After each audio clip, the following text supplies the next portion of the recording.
Hello everyone, my name is Deepak Mani and this is my fourth lecture on matrices.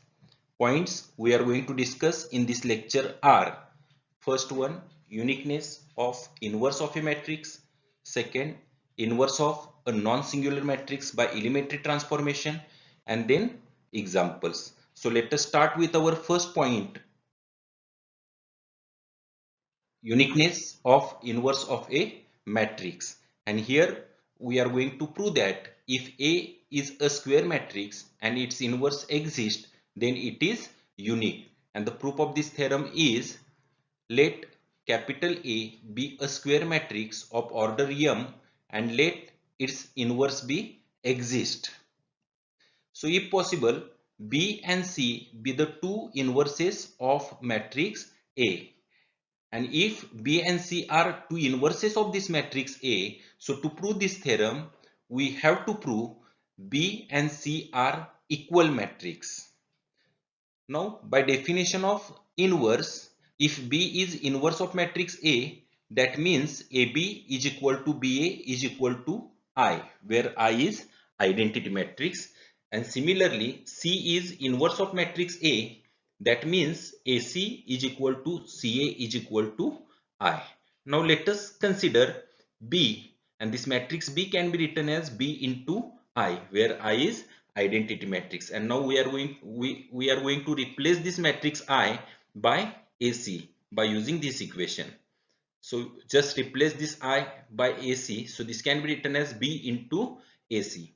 And we all know matrix multiplication is commutative. So it is possible to shift this bracket. That means B into AC can be written as BA into C. But using this equation, the product BA is equal to I, that is identity matrix. So just substitute this value here. So this can be written as I into C. But I is identity matrix, so the product I into C is C. That is B and C are equal matrix. That means the inverse is unique. Now there are two methods used to find inverse of a matrix. First one, elementary row transformation or column transformation, and second, adjoint method. And here we are going to discuss elementary row or column transformation. Before that, by definition of inverse, if A inverse exists, then A into A inverse is equal to A inverse into A is equal to I. And here we are going to see steps which are used to find inverse of a non-singular matrix by elementary transformation. So there are two types of elementary transformations, row transformations and column transformations. So to find inverse by row transformation, we write A into A inverse is equal to I, while to find inverse by column transformation, we write A inverse into A is equal to I. So here for this product A into A inverse, A is called as prefactor and A inverse is called as postfactor. And so to find the product of these two matrices, we are taking rows of this prefactor and columns of this postfactor. So we are going to perform row transformations in prefactor, and to maintain this equality, we are going to perform same row transformations on this right hand side matrix, that is I. And similarly, we performing column transformations on post factor, and to maintain this equality we are going to perform same column transformations on right hand side, that is I. So here to find inverse by row transformation by using suitable row transformation, we have to reduce this matrix A into identity matrix, and to maintain this equality we are going to perform same row transformations on this matrix I. So this matrix I changes to new matrix B. As I is identity matrix, so I into A inverse, product is A inverse. That means this matrix B is inverse of matrix A. Similarly, here by using suitable column transformation, we reduce this matrix A to identity matrix I. So to maintain this equality, we are going to perform same column transformations on this matrix I. So this matrix I changes to matrix B. And as I is identity matrix, So A inverse into I, product will be A inverse. So this matrix B is inverse of matrix A. Now here one non-singular matrix A is given and it is a square matrix of order 3, and here we are going to reduce this matrix to I3. I3 means identity matrix of order 3 by suitable row transformations, and steps we are going to use to reduce this matrix A to identity matrix are as follows.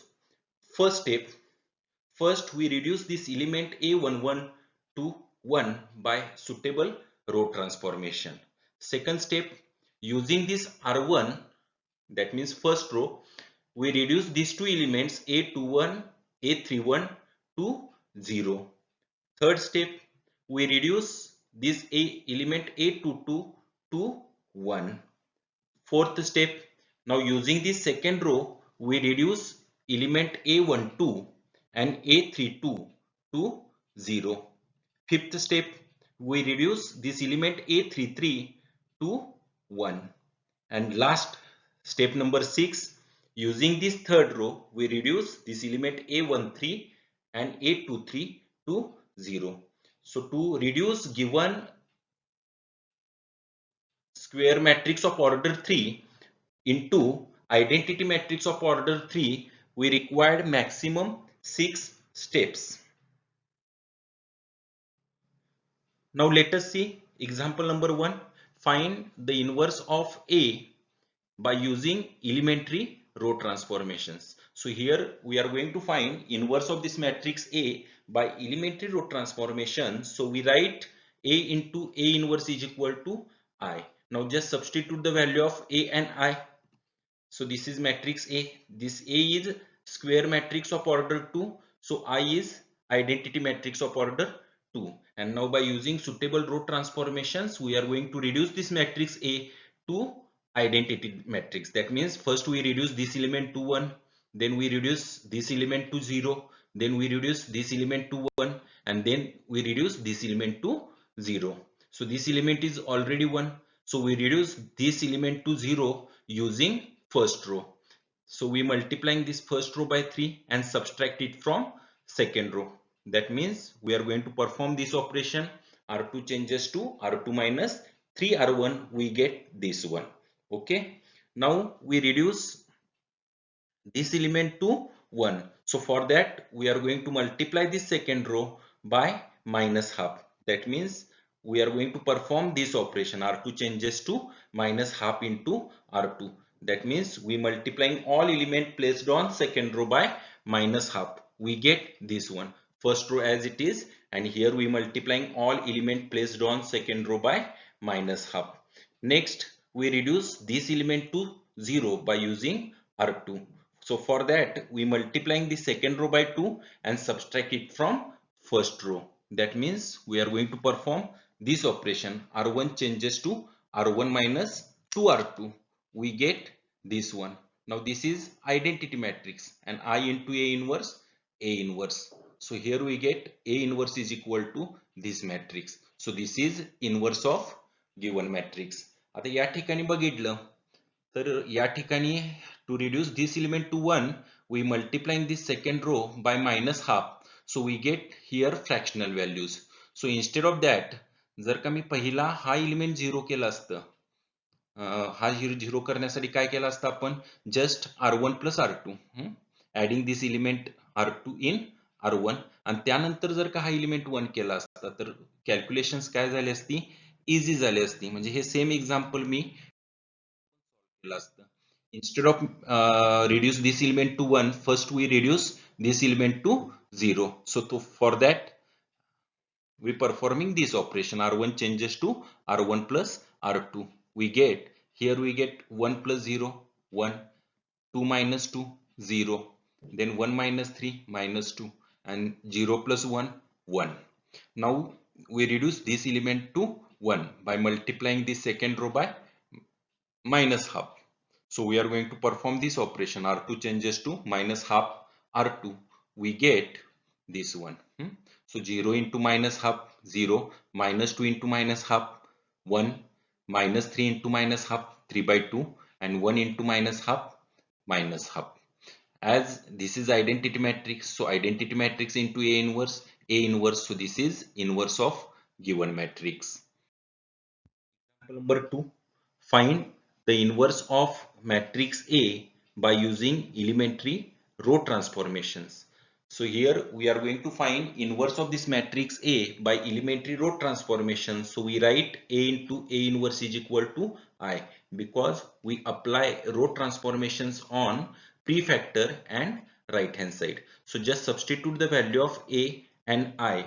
As A is square matrix of order 3, that means I is identity matrix of order 3, and by using suitable row transformation we have to reduce this matrix A to identity matrix. So for that, first we reduce this element to 1, then after using this R1 we reduce these two element to 0, then we reduce this element to 1, then using this R2 we reduce these two element to 0, then we reduce this element to 1, and using R3 we reduce these two element to 0.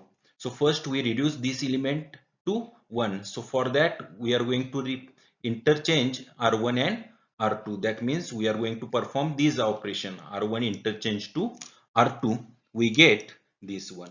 Now using this R1 we reduce these two element to 0. So to reduce this element to 0 we subtract, we multiplying first row by 3 and subtract it from second row, and to reduce this element to 0 we multiplying first row by 2 and subtract it from third row. That means we are going to perform these operations. R2 changes to R2 minus 3R1 and R3 changes to R3 minus 2R1. We get this one. Okay. After that we are going to reduce this element to 1. So for that we are going to multiply the second row by minus 1. That means we are going to perform this operation. R2 changes to minus 2. We get this one. So minus 1 into 0, 0 minus 1 into minus 1, answer will be 1. Minus 1 into 0, answer will be 0. 1 into minus 1, minus 1. Minus 1 into minus 3, answer will be 3. And minus 1 into 0, answer will be 0. First and third row as it is. We reduce this element to 0 by using R2. So for that, just subtract this R2 from R1. That means we are going to perform this operation. R1 changes to R1 minus R2. We get, so here 1 minus 0, answer will be 1. Here 1 minus 1, answer will be 0. 2 minus 0, answer will be 2. Now here 0 minus minus 1, that is 0 plus 1, answer will be 1. So 1 minus 3, answer will be minus 2, and 0 minus 0, answer will be 0. And now we are going to reduce this element to 0 using R3. So for that we multiplying this third row by 2 and subtract it from first row. That means we are going to perform this operation. R1 changes to R1 minus 2R3. We get, so here 1 minus 0, 0, 0 minus 0, 0, 2 minus 2, 0. Now 1 minus 0, 1. So minus 2 minus minus 4, that means minus 2 plus 2, minus 2 plus 4, answer will be 2. And here 0 minus 2, answer will be minus 2. Now this is identity matrix, and this identity matrix is denoted by I. But I is identity matrix, so I into A inverse, product will be A inverse. So this is inverse of given matrix. So here we find inverse of given matrix A by elementary row transformation. When we find the product of matrix A and A inverse, product will be identity matrix. Okay. So just revise all these points, practice these two examples. Thank you.